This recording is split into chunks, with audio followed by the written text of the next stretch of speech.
ತ್ರಿವಿಕ್ರಮ್ದು ಸಹಜ ಸಾವಲ್ಲ, ಯಾರೋ ಅವನ್ನ ಸಾಯಿಸಿ. ತ್ರಿವಿಕ್ರಮ್ನ ಕೊಂದಿದ್ದು ಬೇರೆ ಯಾರೂ ಅಲ್ಲ, ಇಚ್ಛಾಧಾರಿ ನಾಗಗಳು. ಹಾಗಂತ ಯಾರು ಹೇಳಿದ್ ಬಾಬಾಜಿ? ಭೈರವ ಬಾಬಾ. ಅದಕ್ಕೆ ಪರಿಹಾರನೂ ಹೇಳಿದರು. ಏನ್ ಪರಿಹಾರ? ಸರ್ಪಯಾಗ. ಇಡೀ ಸರ್ಪ ಸಂಕುಲವೇ ನಾಶ ಆಗುತ್ತೆ.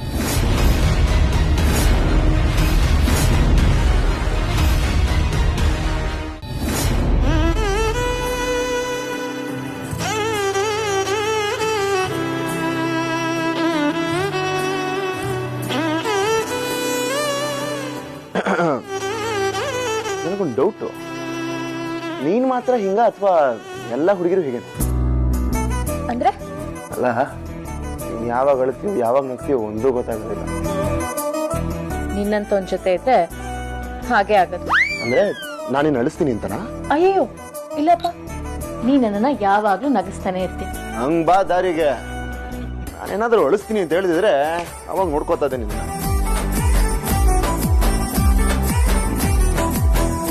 ತ್ರಿಶೂಲ್, ನೀನ್ ಯಾವಾಗ್ಲೂ ನನ್ನ ಜೊತೆ ಹೀಗೆ ಇರ್ತೀಯ ಅಲ್ವಾ?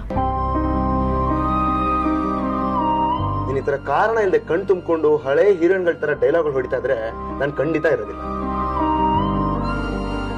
ಮತ್ತೆ ನಗ್ನಗ್ತಾ ಖುಷಿಯಾಗಿದ್ರೆ ಮಾತ್ರ ಇರ್ತೀನಿ. ಸ್ಮೈಲ್. ಬಾಯ್. ಏನಾಯ್ತು? ಅಷ್ಟು ಹೇಳಿದ್ರು ಏನೋ ಕಿವಿಗೆ ಹಾಕೊಳ್ದೆ ಮುಖನ ಇಷ್ಟು ಚಿಕ್ಕದ್ ಮಾಡ್ಕೊಂಡಿದ್ರೆ ಹೇಗೆ? ಎಲ್ಲಿ ಒಂದ್ ಸ್ವಲ್ಪ ನಗು ನೋಡೋಣ. ನೋಡಿ, ಮುತ್ತುಗಳೆಲ್ಲ ಬುದ್ರೋಗ್ತಾ ಇದ್ದೇವೆ, ಹಿಡ್ಕೋತಾ ಇದೀನಿ ನೋಡು. ನೀನ್ ನಗ್ನಾಗ್ತಾ ಇದ್ರೆ ಎಷ್ಟು ಚೆನ್ನಾಗಿರುತ್ತೆ. ಒಬ್ಬ ಒಳ್ಳೆ ಹುಡುಗನ್ನ ಹಾಳು ಮಾಡೋದಕ್ಕೆ ಈ ನಗು ಸಾಕು. ಸಿಂಗಲ್ ಬಾಲ್ಗೆ ಗೋಲ್ಡು, ಎಲ್ಬಿಡಬಲ್ಯು, ಕಾಟನ್ ಗೋಲ್ಡು ಎಲ್ಲ ಆಗೋದೆ.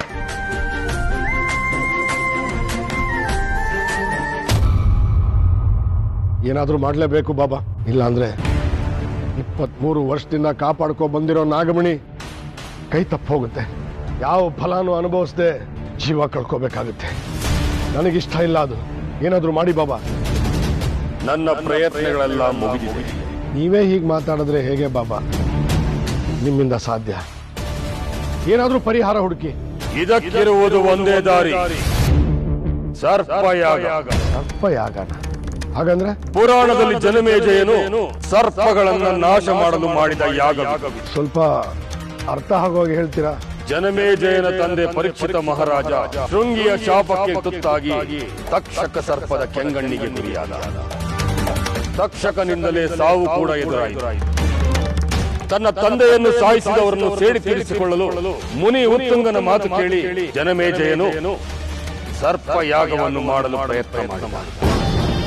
ಯಾಗದ ಕುಂಡಕ್ಕೆ ಇಡೀ ಸರ್ಪ ಕುಲವೇ ಬಂದು ಬೀಳತೊಡಗಿತು. ಆಗ ತಕ್ಷಕ ಕುಲ ವಿನಾಶದ ಸ್ಥಿತಿಗೆ ಬಂದಿತು. ಸರ್ಪಯಾಗ ಮಾಡಿದ್ರೆ ಆದಿಶೇಷ ಸಾಯ್ತಾನ? ಖಂಡಿತ. ನಾನು ಯಾಗ ಮಾಡೋದಕ್ಕೆ ರೆಡಿ ಬಾಬಾ. ಎಚ್ಚರ, ಅದು ಅಷ್ಟು ಸುಲಭವಲ್ಲ. ಆದಿಶೇಷನ ಜೊತೆಗೆ ನೀನವನ ಪ್ರೇಯಸಿಯನ್ನು ಕೊಲ್ಲಲೇಬೇಕು. ಜೊತೆಗೆ ವಾಸುಕಿ ವಂಶದ ಸೇಡನ್ನು ಮರೆಯುವ ಹಾಗೆ ನಿನಗೆ ಇನ್ಯಾವುದೋ ಸರ್ಪದಿಂದ ಸಾವು ಎದುರಾಗಬಹುದು. ಹಾಗಾದ್ರೆ ಏನ್ ಮಾಡೋದು ಬಾಬಾ? ನೀನು ಸುರಕ್ಷಿತವಾಗಿರಬೇಕೆಂದರೆ ಆದಿಶೇಷ ಮತ್ತವನ ಪ್ರೇಯಸಿಯ ಜೊತೆಗೆ ಇಡೀ ಗಂಡು ಸಂಕುಲವನ್ನೇ ನಾಶ ಮಾಡಬೇಕು. ಬರೀ ಗಂಡು ಸರ್ಪಗಳನ್ನು ಯಾಕೆ? ಎಲ್ಲಾ ಸರ್ಪಗಳನ್ನು ಸಾಯಿಸಬಹುದಲ್ಲ? ಬೇಡ, ಗಂಡು ಸರ್ಪಗಳನ್ನು ಸಾಯಿಸಿದರೆ ಇಡೀ ಸರ್ಪಕುಲವೇ ನಾಶವಾಗಿ ಹೋಗುತ್ತೆ. ಆಗ ಹೆಣ್ಣು ಸರ್ಪಗಳಿಗೆ ಸಂತಾನವೇ ಇರುವುದಿಲ್ಲ. ಆದಿಶೇಷನ ಪ್ರೇಯಸಿ ನನ್ನನ್ನು ಸಾಯಿಸೋಕೆ ಬಂದ್ರೆ ಅವಳು ನಿನ್ನ ಬಳಿ ಬರಬೇಕೆಂದೇ ನಾನು ಈ ಯಾಗವನ್ನು ಮಾಡುತ್ತಿರುವುದು. ಅವಳನ್ನು ನೀನೇ ಬೇಟೆಯಾಡು. ದಿಗ್ವಿಜಯ, ನಿನ್ನ ಉಸಿರು ಹಸಿರಾಗಬೇಕೆಂದರೆ ಇಡೀ ಸರ್ಪ ಕುಲಕ್ಕೆ ನೀನು ಉಸಿರುಗಟ್ಟಿಸಬೇಕು. ಸರಿ ಬಾಬಾ, ನೀವೇನ್ ಹೇಳಿದ್ರು ಮಾಡ್ತೀನಿ. ಯಾಗಕ್ಕಿರುವ ಕಟ್ಟುಪಾಡುಗಳು ತುಂಬಾ ಕಠಿಣ. ಅದೆಷ್ಟೇ ಕಷ್ಟ ಆದ್ರೂ ಪರವಾಗಿಲ್ಲ, ಒಟ್ನಲ್ಲಿ ಆದಿಶೇಷನ ಸಾಯಿಸಬೇಕು. ನಾಳೆ ಬ್ರಾಹ್ಮಿ ಮುಹೂರ್ತದಲ್ಲಿ ಎದ್ದು ಮನೆ ದೇವರಿಗೆ ನಮಸ್ಕಾರ ಮಾಡಿ ಸಂಕಲ್ಪ ಮಾಡಿಕೊಂಡು ಅರಿಶಿನ ಕುಂಕುಮವನ್ನು ತೆಗೆದುಕೊಂಡು ಇಲ್ಲಿಗೆ ಬರಬೇಕು. ಮುಂದಿನ ಕಾರ್ಯಕ್ಕೆ ನಾನೇ ಜೊತೆಯಾಗಿರುತ್ತೇನೆ. ಸರಿ ಬಾಬಾ, ನಾನೆಲ್ಲ ತಯಾರಿ ಮಾಡಿಕೊಂಡು ಬರ್ತೀನಿ. ವಿಜಯೀ ಭವ. ಜೈ ಮಹಾಕಾಲ. ಏನಿದು? ನನ್ನ ಜೊತೆ ಕೊನೆವರೆಗೂ ಹೀಗೆ ಇರ್ತೀನಿ ಅಂತ ಮಾತು ಕೊಡು. ನನ್ನ ನಂಬಿಕೆ ಇಲ್ಲ ನಿನಗೆ? ನಂಬಿಕೆ ಇರಲಿಲ್ಲ ಅಂತಿದ್ರೆ ನಿನ್ನ ಪ್ರೀತಿಸಿ ನಿನ್ನ ಅರ್ಸಿ ಇಷ್ಟು ದೂರ ಬರ್ತಾ ಇರ್ಲಿಲ್ಲ. ಅದು ಅಲ್ಲದೆ ಇಷ್ಟು ವರ್ಷ ನಿನ್ಗೋಸ್ಕರ ಕಾಯ್ತಾನೂ ಇರಲಿಲ್ಲ. ಅಂದ್ರೆ ಏನಿಲ್ಲ, ಸಮಯ ಬಂದಾಗ ನಿನ್ಗೆ ಎಲ್ಲ ಅರ್ಥ ಆಗುತ್ತೆ. ನೀನು ಒಂಥರ ಬೈತಾಗ್ರೆ ಸ್ಥಿರಂ ಇದ್ದಂಗೆ. ಹಾಗಂದ್ರೆ ನಿನಗದು ಗೊತ್ತಿಲ್ವಾ? ಅದು ಮ್ಯಾಥಮೆಟಿಕ್ಸ್ ಅಲ್ಲಿ ಒಂದು ಥಿಯರಿ ಅದು. ಅದಕ್ಕೆ ಯಾಕೆ ನನ್ನನ್ನ ಹೋಲಿಕೆ ಮಾಡ್ತಿದ್ಯಾ? ಅಲ್ಲ, ನಿನಗದು ಅರ್ಥ ಆಗಿತ್ತಾ? ನಾವು ಕಲಿಬೇಕಾಗಿರೋ ಟೈಮಲ್ಲಿ ಅದನ್ನ ಅರ್ಥ ಮಾಡ್ಕೊಳ್ಳೇಬೇಕಿತ್ತು. ಅರ್ಥ ಆಗ್ತಾ ಇಲ್ಲ, ಬಿಟ್ಟೋಗ್ಬಿಡೋಣ ಅಂದ್ರೆ ಬಿಟ್ಟೋಕ್ಕೂ ಆಗ್ತಾ ಇರಲಿಲ್ಲ. ನೀನೊಂಥರ ಹಂಗೆ. ಅಂದ್ರೆ ನೀನು ನನ್ನ ಬಿಡ್ಬೇಕು ಅನ್ಕೊಂಡಿದ್ಯಾ? ಅಲ್ಲ, ಅದು ನಮ್ಮ ಸಂಸಾರ. ತ್ರಿಶೂಲ್, ಬೇರೆ ಮಾತು ಬೇಕಾಗಿಲ್ಲ. ನನ್ ಭಾಷೆ ಕೊಡು. ಕೊನೆಯವರೆಗೂ ನನ್ನ ಜೊತೆ ಹೀಗೆ ಇರ್ತೀನಿ ಅಂತ ಹೇಳು. ಹೇಳದ್ನಲ್ಲ, ನನ್ನ ಮಾತೆ ವೇದ ವಾಕ್ಯ. ನಾನು ಒಂದ್ಸರಿ ಮಾತು ಕೊಟ್ರೆ ಮುಗ್ದೋಯ್ತು. ಏನಾದ್ರೂ ಸರಿ ಅದನ್ನ ನಾನು ಪಾಲಿಸ್ತೀನಿ. ಇಲ್ಲ, ನನಗ್ ಭಾಷೆ ಕೊಡು. ಡೌಟಾ?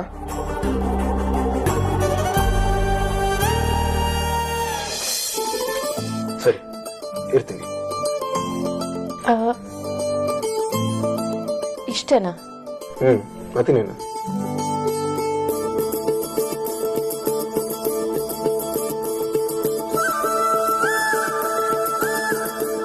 ಶಿವಾನಿ, ನಾನು ಬರೀ ನಿನ್ ಜೊತೆಗಿರೋದು ಮಾತ್ರ ಅಲ್ಲ, ನಿನಗೆ ಯಾವ್ದು ತೊಂದರೆ ಬರೋ ಥರ ನಾನು ನೋಡ್ಕೋತೀನಿ. ಯಾವ್ದಾದ್ರು ತೊಂದರೆ ನೀನು ಬರಬೇಕು ಅಂದ್ರೆ ನನ್ನನ್ನು ದಾಟಿ ಬರಬೇಕು. ನನ್ನ ದಾಟೋದಕ್ಕೆ ನಾನು ಬಿಡದೇ ಇಲ್ಲ ಶಿವಾನಿ. ನೀನು ಚೆನ್ನಾಗಿ ನೋಡ್ಕೋತೀನಿ.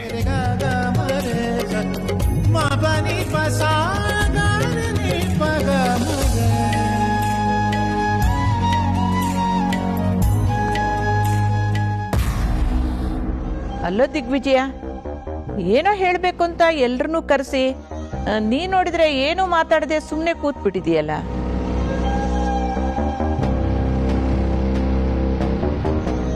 ನಿಮ್ಮೆಲ್ರಿಗೂ ಒಂದು ವಿಚಾರ ಹೇಳಬೇಕು.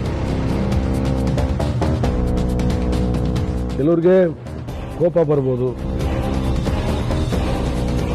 ಕೆಲವ್ರಿಗೆ ಭಯನೂ ಆಗ್ಬೋದು, ಮುಂದೇನು ಅಂತ ಆತಂಕನೂ ಆಗ್ಬೋದು. ಆದರೆ ನಿಮ್ಗೆ ಹೇಳದೆ ಬೇರೆ ದಾರಿನೇ ಇಲ್ಲ. ಅಂಥದ್ದೇನಾಯ್ತಪ್ಪ? ತ್ರಿವಿಕ್ರಮ್ದು ಸಹಜ ಸಾವಲ್ಲ, ಯಾರೋ ಅವನ್ನ ಸಾಯಿಸಿ.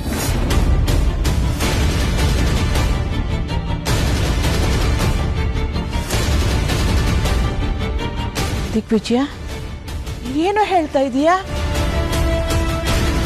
ಅಲ್ಲ ಬಾಬುಜಿ, ಅಳಿಮೈಯನ್ನ ಸಾಯಿಸಿದಾರ? ಯಾಕೆ? ಯಾರು ಸಾಯಿಸಿದ್ರು? ದ್ವೇಷದಿಂದ ಹೀಗ್ ಮಾಡಿದಾರ? ಅವನ ಮೇಲೆ ಯಾರಿಗ್ ದ್ವೇಷ ಇತ್ತು? ಮಾತಾಡಿ ಡ್ಯಾಡ್, ಯಾರು ಈ ತರ ಮಾಡಿರೋದು? ತ್ರಿವಿಕ್ರಮ್ನ ಕೊಂದಿದ್ದು ಬೇರೆ ಯಾರೂ ಅಲ್ಲ, ಇಚ್ಛಾಧಾರಿ ನಾಗಗಳು.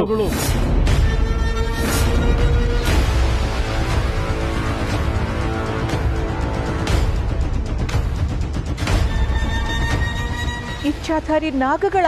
ಹೌದಮ್ಮ. ಇಷ್ಟು ವರ್ಷ ಬಿಟ್ಟು ಬಿಡದೆ ಈ ಮನೆನ ಕಾಡ್ತಿರೋ ನಾಗ ಸರ್ಪಗಳೇ ತ್ರಿವಿಕ್ರಮ್ನ ಕೊಂದಿದ್ದು. ಅದಕ್ಕೆ ಅವನ ಮೈಯೆಲ್ಲ ನೀಲಿಗಟ್ಟಿರೋದು.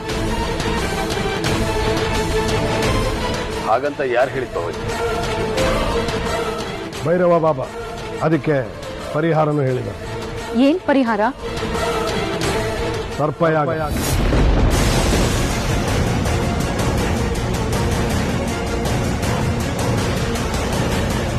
ಸರ್ಪಯಾಗ? ಏನ್ ಮಾತಾಡ್ತಾ ಇದೀಯ ದಿಗ್ವಿಜಯ? ಸರ್ಪಯಾಗ ಮಾಡ್ಬೇಕಾ? ಸರ್ಪಗಳನ್ನ ನಾಶ ಮಾಡ್ಬೇಕಾ? ಹೌದಮ್ಮ, ಅದಕ್ಕೆ ಈ ನಿರ್ಧಾರ ಮಾಡಿರೋದು. ದಿಗ್ವಿಜಯ, ಹಾವನ್ನ ದೇವರು ಅಂತ ತಿಳಿದು ಪೂಜೆ ಮಾಡೋ ವಂಶ ನಮ್ದು. ಅಂಥ ಸಂಸ್ಕೃತಿನ ಬಿಟ್ಟು ಸರ್ಪಯಾಗ ಮಾಡಬೇಕು ಅಂತ ನಿರ್ಧಾರ ಮಾಡಿದೀಯಾ? ಈ ನಿರ್ಧಾರ ತಪ್ಪು. ಇದರಿಂದ ಕೆಟ್ಟದ್ದಾಗುತ್ತೆ ವಿನಃ ಒಳ್ಳೇದಾಗುದಿಲ್ಲಪ್ಪ. ಇದು ತಪ್ಪು ತಪ್ಪು. ಗುರುಗಳ ಮಾತಲ್ಲಿ ತಪ್ಪಿಲ್ಲ ಅಂತ ಅನ್ನಿಸ್ತಾ ಇದೆ. ಇಷ್ಟು ವರ್ಷ ನಮಗೆ ಕಾಟ ಕೊಟ್ಟಿರೋ ಸರ್ಪಗಳನ್ನ ಕೊಂದೆ ನಮಗೆ ಬೇರೆ ದಾರಿನ ಸೇಡಿನ ಬಗ್ಗೆ ನೀವು ಯಾರು ಯೋಚನೆ ಮಾಡಬೇಕು. ಇಡೀ ಸರ್ಪ ಸಂಕುಲವೇ ನಾಶ ಆಗುತ್ತೆ.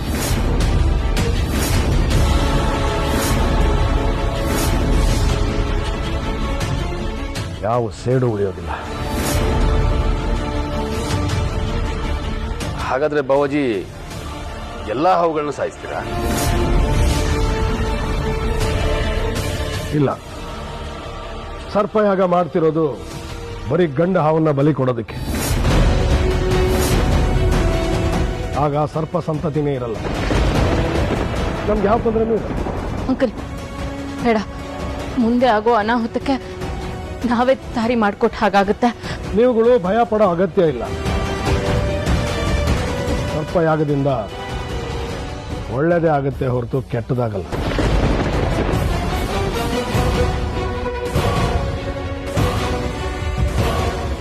ಗುರುಗಳು ಹೇಳಿದ್ದಾರೆ ಅಂದ್ರೆ ನಮ್ಮ ಒಳ್ಳೇದಕ್ಕೆ ಹೇಳಿರ್ತಾರೆ. ನನಗೊಪ್ಪಿಗೆ ಇಲ್ಲ. ನೀನೊಬ್ಬನೇ ಅಲ್ಲ, ಎಲ್ಲರೂ ಒಪ್ಪಲೇಬೇಕು. ಒಪ್ತಾರೆ.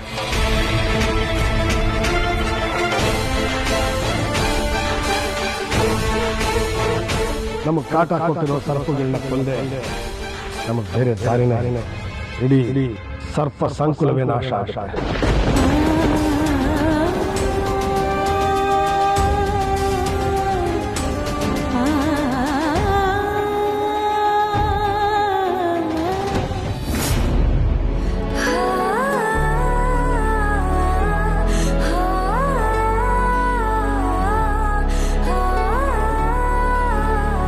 ಹಾಯ್, ಸ್ವಲ್ಪ ತಡವಾಯ್ತು, ಕ್ಷಮಿಸಿ. ಪರವಾಗಿಲ್ಲ. ನಾನು ಕರೆದಿದ ತಕ್ಷಣ ಬಂದು ಪ್ರತ್ಯಕ್ಷ ಆಗಕ್ಕೆ ನೀವೇನು ಶಕ್ತಿಮಾನ? ನಿಮಗೂ ಬರೋಕ್ಕೆ ಟೈಮ್ ಬೇಕಲ್ವಾ? ನನಗೂ ಅರ್ಥ ಆಗುತ್ತೆ. ಏನೋ ಮಾತಾಡ್ಬೇಕಂತ ಹೇಳಿದ್ರಿ. ಮಾತು ನಿಂತಲ್ಲೇ ಆಗ್ಬೇಕಾ? ಮಾತಿನ ಜೊತೆಗೆ ಹೆಜ್ಜೆನೂ ಜೊತೆಗೂಡದೆ ಚೆನ್ನಾಗಿರುತ್ತಲ್ವಾ? ನನ್ಗೇನು ಇಲ್ಲ, ಬನ್ನಿ ಹೋಗೋಣ. ಅಣ್ಣ ತೀರ್ಕೊಂಡಾಗ್ಲಿಂದ ಮನೇಲಿ ಶಾಂತಿ ಅನ್ನೋದೇ ಇಲ್ಲ. ಒಬ್ರು ಮುಖದಲ್ಲೂ ನಗು ಕಾಣಿಸ್ತಿಲ್ಲ, ಒಬ್ಬೊಬ್ರು ಸರಿಯಾಗಿ ಮಾತಾಡ್ತಾನೂ ಇಲ್ಲ. ನನಗೂ ಯಾಕೋ ತುಂಬಾ ಕಷ್ಟ ಆಗ್ತಿತ್ತು, ಅದಕ್ಕೆ ನಿಮ್ಮನ್ನ ಕರೆದಿದ್ದು. ನಿಮ್ಮ ಜೊತೆ ಇದ್ರೆ ನನಗೂ ಸಮಾಧಾನ ಅನ್ಸುತ್ತೆ. ನಿಮ್ಮನ್ನೇ ಯಾಕೆ ಅಂತ ಕೇಳಲ್ವಾ? ಯಾಕೆ ಗೊತ್ತಿಲ್ಲ. ಸರಿ, ಯಾಕೆ ನಿಂತ್ಕೊಂಡ್ರಿ? ಅಲ್ಲ ರೀ, ಒಬ್ಳು ಹುಡುಗಿ ನಿಮ್ ಜೊತೆ ಇದ್ರೆ ನೆಮ್ಮದಿ ಅಂತ ಹೇಳ್ಬೇಕಾದ್ರೆ ಈಗ ರಿಯಾಕ್ಟ್ ಮಾಡೋದು? ಮತ್ತೆ ಹೇಗ್ ಮಾಡ್ಬೇಕು? ಹೋಗಿ ಹೋಗಿ ನಿಮ್ಗೆ ಹೇಳ್ತಿದ್ದೀನಲ್ವಾ, ಕರ್ಮ.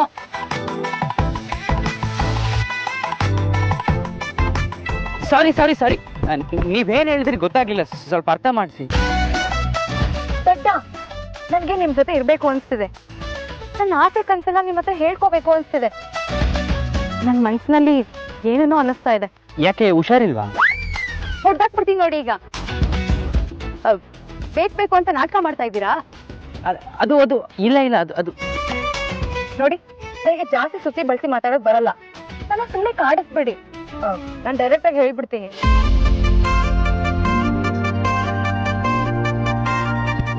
I mean love with you.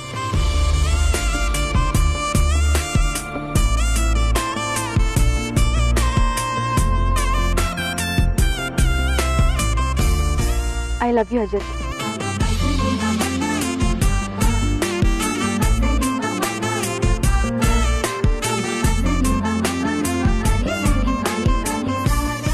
ಯಾಕೇನು ಮಾತಾಡ್ತಿಲ್ಲ? ಸುಮ್ಮನೆ ನಿಂತಿದ್ದೀರಾ? ಓ, ಏನಪ್ಪ ಇವಳು ಈ ಥರ ಎಲ್ಲ ಮಾತಾಡಲು ಅಂತ ಶಾಕ್ ಆಯ್ತಾ? ಈ ಮಾತು ನನ್ನ ಮನಸ್ಸಿನಿಂದ ಬಂದಿರೋದು. ನಾನು ಹೇಳ್ತಿರೋದೆಲ್ಲ ನಿಜ. ಸಡನ್ ಆಗಿ ಒಪ್ಕೊಳ್ಬೇಕು ಅಂದ್ರೆ ನಿಮ್ಗೂ ಕಷ್ಟ ಆಗ್ತಿರ್ಬಹುದು.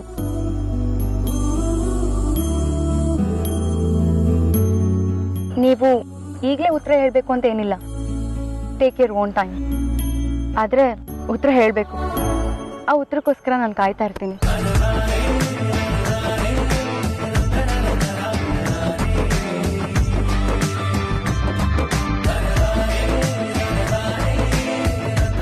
ಬಾಯ್.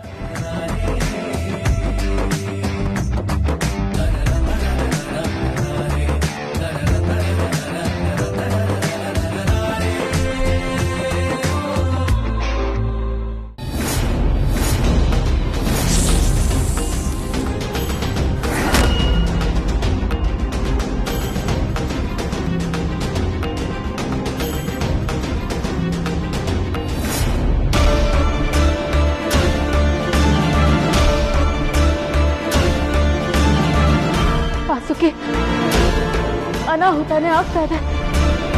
ಆದಿಶೇಷನ ಪ್ರಾಣಕ್ಕೆ ಅಪಾಯ ಎದುರಾಗಿದೆ. ನಾನೆಲ್ಲಿ ಮತ್ತೆ ಆದಿಶೇಷನ ಕಳ್ಕೊಂಡ್ಬಿಡ್ತೀನೋ ಆತಂಕ ಆಗ್ತಾ ಇದೆ. ಏನಾಯ್ತು ಶಿವಾನಿ? ತ್ರಿವಿಕ್ರಮ್ ಸತ್ತಿರೋದು ಇಚ್ಛಾದಾರಿ ನಾಗಗಳಿಂದ ಅನ್ನೋದು ಎಲ್ಲರಿಗೂ ಗೊತ್ತಾಗೋಗಿದೆ ಅನ್ಸುತ್ತೆ. ಅದಕ್ಕೆ ತ್ರಿಶೂಲನ ತಂದೆ ಸರ್ಪಗಳ ಮೇಲಿರೋ ಕೋಪಕ್ಕೆ ಸರ್ಪಯಾಗ ಮಾಡೋ ನಿರ್ಧಾರ ಮಾಡಿದ್ದಾರೆ. ಸರ್ಪಯಾಗನ? ಹೌದು. ಮನೇಲಿ ಯಾರು ಹೇಳಿದ್ರು ಕೇಳ್ತಾ ಇಲ್ಲ. ಸರ್ಪಯಾಗ ಮಾಡೇ ತೀರ್ತೀನಿ ಅಂತ ಹೇಳ್ತಾ ಇದ್ದಾರೆ. ಶಿವ ಶಿವ ಶಿವ, ಎಂಥ ಘೋರ ಸುದ್ದಿಯನ್ನ ಹೊತ್ತು ಬಂದಿದ್ಯಾ ಶಿವಾನಿ. ಸರ್ಪ ಸಂಕುಲವೇ ಅಳಿಸಿ ಹೋಗೋ ಪರಿಸ್ಥಿತಿ ಇದು. ಆದಿಶೇಷನೇ ನಾಶ ಆಗುವಂತಹದ್ದು. ಜನಮೇಜಯ ಮಾಡಿದ್ದ ಯಾಗವದು. ಇದರಿಂದ ಇಡೀ ನಾಗಲೋಕಕ್ಕೆ ಹಾನಿಯಾಗಿತ್ತು. ನಾಗವಂಶವೇ ವಿನಾಶದ ಅಂಚಿಗೆ ಬಂದಿತ್ತು. ಈಗ ಮತ್ತೆ ಸರ್ಪಯಾಗ? ನನಗೆ ದಿಕ್ಕೆ ತೋಚ್ತಾ ಇಲ್ಲ ವಾಸುಕಿ.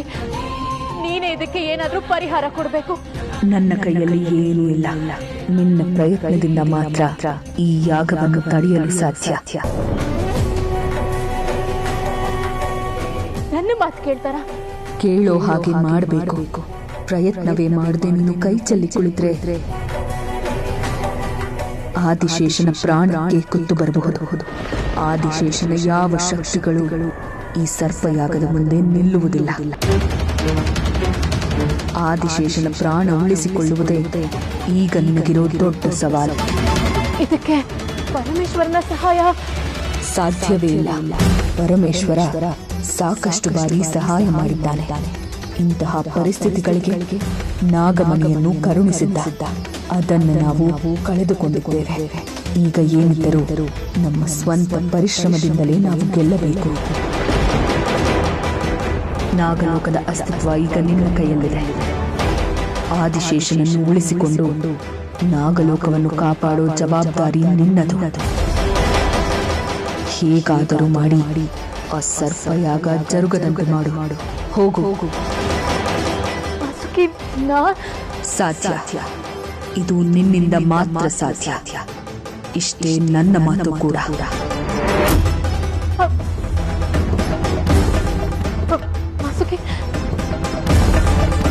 ಪರಮೇಶ್ವರ, ಈಗ ನಾನು ಏನ್ ಮಾಡ್ಲಿ?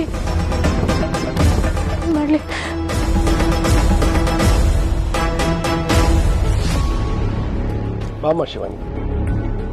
ಅಂಕಲ್, ನಾನು ನಿಮ್ಮ ಹತ್ರ ಸ್ವಲ್ಪ ಮಾತಾಡ್ಬೇಕಿತ್ತು.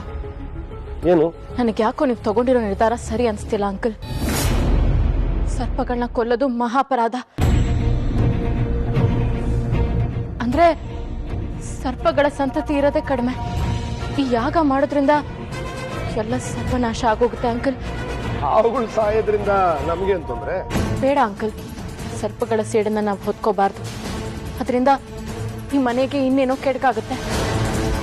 ಯಾಗ ಮಾಡೋದ್ರಿಂದ ಕೆಡಕಾಗಲ್ಲ, ಒಳ್ಳೇದೇ ಆಗುತ್ತೆ. ಇವ್ರು ಯಾಕೆ ಹಠ ಮಾಡ್ತಾ ಇದ್ದಾರೆ? ಸರ್ಪಯಾಗ ಮಾಡಿದ್ರೆ ನಾನೇ ನಾಶವಾಗಿ ಹೋಗ್ತೀನಿ. ನಾವೇನು ಮಾಡದಿದ್ರು ಸರ್ಪಗಳು ಪದೇ ಪದೇ ನಮಗ್ ಕಾಟ ಕೊಡ್ತಿದ್ದೇವೆ. ಅದನ್ನ ನೋಡ್ಕೊಂಡು ಕೈಲಾಗದೇ ಇರೋ ತರ ಸುಮ್ಮನಿರ್ಬೇಕಾ? ಶಕ್ತಿ ಪ್ರದರ್ಶನ ಮಾಡೋ ವಿಷಯ ಅಲ್ಲ ಅಂಕಲ್ ಇದು. ಸರ್ಪನಾಶ ಅಂದ್ರೆ ಜಗತ್ತಿನ ನಾಶ. ಇದನ್ನು ಪುಸ್ತಕದಲ್ಲಿ ಓದಿದ್ಯಾ? ನಾನ್ಸೆನ್ಸ್. ಸರ್ಪಗಳಿಂದ ಏನು ಆಗಲ್ಲ. ಏನು ಆಗಲ್ಲ ಅಂದ್ರೆ ಏನ್ ಗೊತ್ತು ನಿಮ್ಗೆ ಸರ್ಪಗಳ ಬಗ್ಗೆ? ಏನು ಗೊತ್ತಿಲ್ಲ, ಎಲ್ಲ ಗೊತ್ತು. ಅದೇ ಏನು ಅಂಕಲ್? ಅವರದ್ದೇ ಒಂದು ಲೋಕ ಇದೆ, ಅದರಲ್ಲಿ. ಯಾಕೆ ಅಂಕಲ್ ನೆನ್ಸ್ಬಿಟ್ರಿ? ಏನ್ ಗೊತ್ತಿದೆ ಹೇಳಿ. ನನಗೆ ಗೊತ್ತಿರೋದಷ್ಟೇ. ಅವರದ್ದೇ ಒಂದು ಲೋಕ ಇದೆ ಅಂತ ಯಾವುದೋ ಪುಸ್ತಕದಲ್ಲಿ ಓದಿದ್ದೆ. ಅದ್ರ ಬಗ್ಗೆ ಯಾರೋ ಬರ್ತಿದಾರ? ಯಾವ ಪುಸ್ತಕ? ಆ ವಿಷಯ ಯಾಕಿವಾಗ? ಸರ್ಪಯಾಗದ ವಿಚಾರದಲ್ಲಿ ನನ್ನ ನಿರ್ಧಾರ ಬದಲಾಗಲ್ಲ. ಭೂಮಿ ಮೇಲಿರೋ ಪ್ರತಿಯೊಂದು ಸರ್ಪನೂ ನಾಶ ಮಾಡೇ ತೀರ್ತೀನಿ.